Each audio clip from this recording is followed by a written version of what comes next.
Hello students, today we are going to start with the topic of basics of communication. We know is very basic to human beings. हम लोगों के लिए communication बहुत important होती है because man is a social animal. हम society में रहते हैं और सोसाइटी में हमें एक दूसरे से कम्युनिकेट करना पड़ता है. हम ऐसा नहीं हो सकता कि we just spend time without talking to anybody. हमें सरवाइव करने के लिए एज अदर बेसिक नीड्स होती हैं तो communication is also a basic need for survival.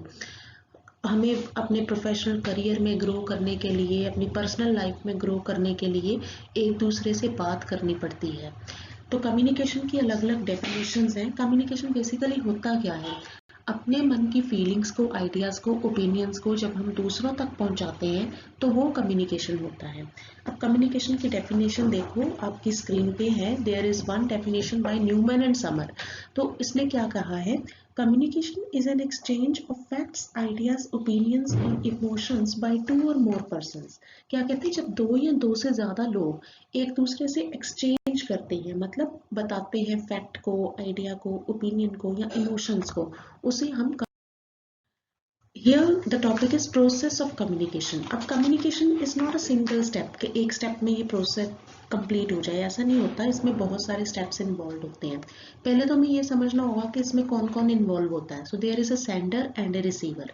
Sender जो कम्युनिकेशन शुरू करता है, जिसने अपनी बात दूसरे को बतानी होती है, हुई इज सेंडर. और रिसीवर कौन है? जो वो बात को सुनता है, जो मैसेज को रिसीव करता है, ही इज द रिसीवर. तो कम्युनिकेशन स्टार्ट कैसे होती है? From the sender. तो सेंडर के मन में सबसे पहले थॉट आता है. वो सोचता है कि मैंने क्या कन्वे करना है. उसके बाद उस थॉट को वो एनकोडिंग करता है. एनकोड मतलब he is giving a code to his thought. वो कोड लैंग्वेज भी हो सकती है, जैसे I am talking to you तो आई एम यूजिंग वर्ड्स. तो ये जो वर्ड्स हैं ये मेरे कोड है, या जो ये मैंने पिक्चर खींच के आपको स्लाइड दे दी है ये मेरा कोड है. तो सबसे पहले वो अपने थॉट को कोड देगा. उसके बाद सेंडर क्या करेगा? अपना मैसेज ट्रांसमिट कर देगा. Like you are listening to this video now, तो मैंने अपना मैसेज आपको ट्रांसमिट कर दिया है. तो इसके लिए अलग अलग वेज हो सकते हैं, जैसे कोई बोल के बता रहा है, कोई लिख के बता रहा है, कोई इशारे कर रहा है. So various ways of transmission are there. इसके बाद जब ट्रांसमिशन हो गया, then there is role of receiver. Receiver का रोल स्टार्ट होता है. तो रिसीवर क्या करता है? First of all he receives, reception होती है. तो जो भी, अगर आपके सामने कुछ रिटन है तो आप उसको पढ़ते हो, या कुछ बोला गया है तो आपके ईयर उनको सुनते हैं, तो दिस इज रिसेप्शन. रिसेप्शन के बाद रिसीवर डीकोड करता है. डीकोड मतलब जो सेंडर ने एक कोड दिया था अपने मैसेज को, उसको वो ब्रेक कर देता है. जैसे लैंग्वेज है तो आप यहाँ पे देख रहे हो कि ये SENDER लिखा हुआ है, तो ये आप कोड को ब्रेक कर रहे हो. उसके बाद नेक्स्ट स्टेप इज अंडरस्टैंडिंग. आप समझते हो सेंडर, अच्छा सेंडर वो जिसने बात शुरू करनी है, तो तीस अंडरस्टैंडिंग पे वो मैसेज को समझ लेता है. Now communication doesn't end here. ये नहीं कि उसने समझ ली तो बात खत्म. He needs to give a feedback. तो इसीलिए कम्युनिकेशन सर्कल कंप्लीट होता है. फीडबैक मतलब रिस्पॉन्स. वो जो बात क्या सुनता है उसका एक रिस्पॉन्स देता है.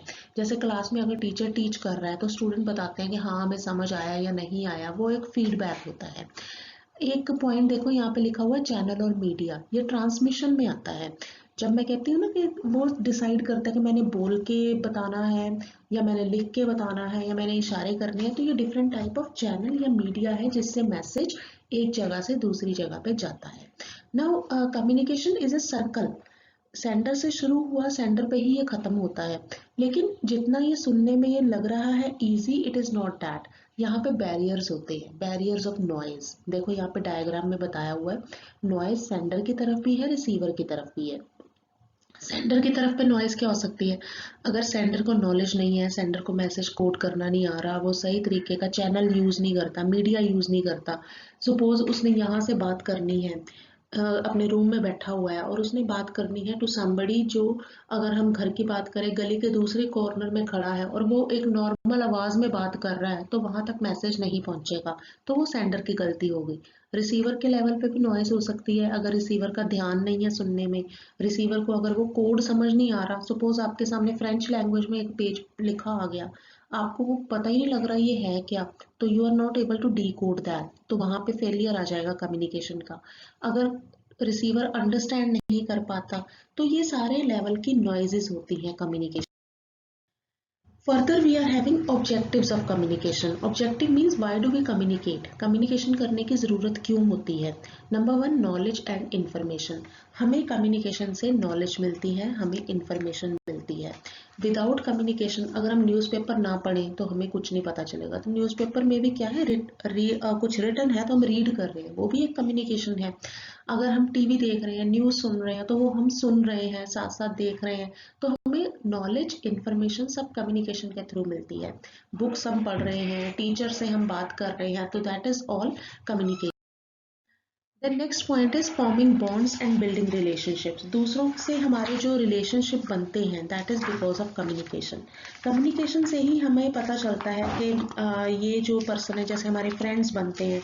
तो फ्रेंड्स क्यों बनते हैं? क्योंकि हम लोग आपस में बातें शेयर करते हैं, तो उससे हमारी फ्रेंडशिप बॉन्ड जो है वो अच्छा होता है। ऐसे फैमिली में रिलेशंस भी अच्छे होते हैं with the help of communication.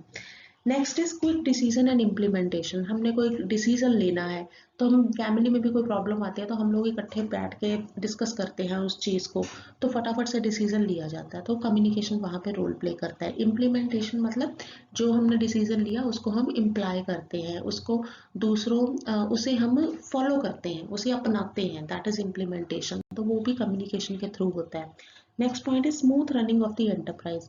कोई भी बिजनेस हाउस है, उसकी स्मूथ रनिंग के लिए, अच्छे से वो चले, वहाँ पे भी कम्युनिकेशन ज़रूरी है। अब सपोज कोई जूता बनाने वाली फैक्ट्री है, उसने एक दिन क्या किया, लेफ्ट पैर के जूते ज़्यादा बना दिए, राइट के कम बना दिए, आपस में बातचीत नहीं की, तो कंपनी का लॉस होगा ना। तो अगर हम चाहते हैं कंपनी बेनिफिट में, प्रॉफिट में जाए, कंपनी में अच्छे से वर्किंग चलती रहे, तो अलग अलग डिपार्टमेंट्स को आपस में कम्युनिकेट करना होगा। Next is promotes cooperation and industrial piece.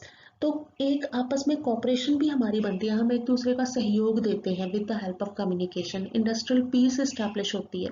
Her worker time पे आ रहा है अपना, उसको पता है कि मैंने ये जॉब करनी है, वो उसको कर रहा है। कोई वहाँ पे उसको पता है कि मेरा रोल क्या है, मुझे क्या मेरी ड्यूटीज़ हैं, क्या मेरे राइट्स हैं। तो सब कुछ स्मूथली चल रहा है। तो ये सब पॉसिबल है, उसे कम्युनिकेशन के थ्रू सब कुछ बताया गया है कि तुम्हें इतनी सैलरी मिलेगी, तो ही इज सेटिस्फाइड। जब सब सेटिस्फाइड हैं तो एक पीस मेंटेन रहती है। तो वो सेटिस्फेक्शन लाने में भी communication is playing the role. Next is moral building and democratic management. आपने देखा होगा जब मैचेस होते हैं तो लोग एक दूसरे को चेयर अप करते हैं, yes you can do it. तो वो यू कैन डू इट, उससे क्या है, एक पॉजिटिव स्पिरिट बढ़ती है। जो प्लेयर है वो अच्छा खेलता है, स्टूडेंट को एग्जाम से पहले बोला जाता है ऑल द बेस्ट, मतलब उसको मोटिवेट किया जाता है, उसका मोरल बिल्डअप किया जाता है। तो वहाँ पे भी कम्युनिकेशन रोल प्ले करता है। डेमोक्रेटिक मैनेजमेंट वही कि सबको अपने रोल बता दिए जाते हैं और सब उसके अकॉर्डिंगली काम कर रहे हैं, तो एक डेमोक्रेसी कायम रहती है। Then is public image. किसी की भी जो पब्लिक इमेज है उसमें कम्युनिकेशन रोल प्ले करता है, चाहे वो कोई कंपनी है या कोई इंसान है। अब जैसे हम लोग हैं तो हमारा वे ऑफ टॉकिंग से हमारी पब्लिक इमेज बनती है, या फिर कोई कंपनी है तो कंपनी अपनी एडवर्टीजमेंट करती है, तो वहाँ से उसकी एक इमेज बनती है कि इस कंपनी का ये प्रोडक्ट है, इसके ये फीचर्स हैं। तो public image is always beneficial, तो वहाँ पे communication is playing the role. Next is liaison with outside world. हमारा दूसरे वर्ल्ड के साथ क्या रिलेशन है, हमारा लिंक कैसा है दूसरे वर्ल्ड के साथ, वो इस्टेब्लिश होता है कम्युनिकेशन के थ्रू। क्योंकि आप सबसे बातें करते हो, सोसाइटी में बात करते हो, आजकल तो हम इंटरनेट पे दूर बैठे लोगों से भी बात करते हैं, तो हमारा एक लिंक इस्टेब्लिश होता है because of communication. Next is for running internal administration. हमारा जो अंदर का एडमिनिस्ट्रेशन है उसको प्रॉपरली मेंटेन करने में, जैसे आप देखो कोई स्कूल है तो स्कूल में प्रिंसिपल है, टीचर्स हैं, क्लर्क्स हैं, स्टूडेंट्स हैं, सब लोग अपना काम प्रॉपरली कर रहे हैं। तो ये एक इंटरनल एडमिनिस्ट्रेशन चल रही है, क्योंकि सबको टाइम टेबल बताया गया है, सबको अपने रोल समझाए गए हैं। तो वहाँ पे भी communication is playing the role. Next, helps in motivation and leadership. हम दूसरे को मोटिवेट करते हैं with the help of communication. Yes you can do it वाली बात आ गई ना, मोटिवेट करना दूसरे को, वो भी कम्युनिकेशन के थ्रू होता है। एंड लीडरशिप, आप देखो जो लीडर्स होते हैं उनके इतने ज़्यादा लोग उनको फॉलो करते हैं, क्यों? क्योंकि वो उनकी स्पीच से प्रभावित होते हैं। लीडर बहुत अच्छी स्पीचेस देते हैं, तो स्पीच क्या है, दैट इज कम्युनिकेशन। तो लीडरशिप में भी ये रोल प्ले करता है। आप दूसरे को बातों से कन्विंस करते हो, मनाते हो कि मेरा पॉइंट सही है, तुम भी इसको मानो। तो वहाँ पे भी communication is important. Then basis of control, किसी भी बात में हमने कंट्रोल करना है, वहाँ पे भी कम्युनिकेशन इंपॉर्टेंट है। Then counselling and suggestion. Counselling मतलब दूसरों को, जैसे आप गाइडेंस एंड काउंसलिंग सेल देखते हो कि 10th के बाद मैंने क्या लेना है, कौन से सब्जेक्ट्स करने हैं, कौन सी फील्ड में जाना है, तो आप काउंसलिंग सेल में जाते हो जो आपको बताते हैं कि हाँ ये वाले फील्ड्स हैं, इनमें आप जा सकते हो, तो वहाँ पे भी कम्युनिकेशन हो रही है। आप अपनी प्रॉब्लम बता रहे हो, वो सोल्यूशन बता रहे हैं। देन सजेशन, दूसरे को सलाह दी जाती है with the help of communication. Next is entertainment. देखो हम सारा दिन अगर काम करते रहें, वी स्टार्ट फीलिंग बोर्ड, तो बोर्डम को हटाने के लिए हम क्या करते हैं, कभी हम कोई बुक पढ़ लेते हैं, या कभी टीवी देख लिया, कोई कुछ भी एक्टिविटी कर ली। तो वहाँ पे सारा क्या है, अगर बुक पढ़ रहे हैं तो रीडिंग कर रहे हैं, कम्युनिकेशन हो रही है। अगर टीवी देख रहे हैं, वहाँ पे भी ऑडियो विजुअल मीडिया है हमारे सामने, टीवी सुन भी रहे हैं, देख भी रहे हैं, तो वहाँ पे भी कम्युनिकेशन है जो हमारा एंटरटेनमेंट कर रहा है। So communication is having very important role in our life, इसको हम इग्नोर नहीं कर सकते हैं, and we can't live without communication. हमारे जीवन के हर एरिया में communication plays a role. So these are the objectives of communication जिसे learn करनी है। Thank you.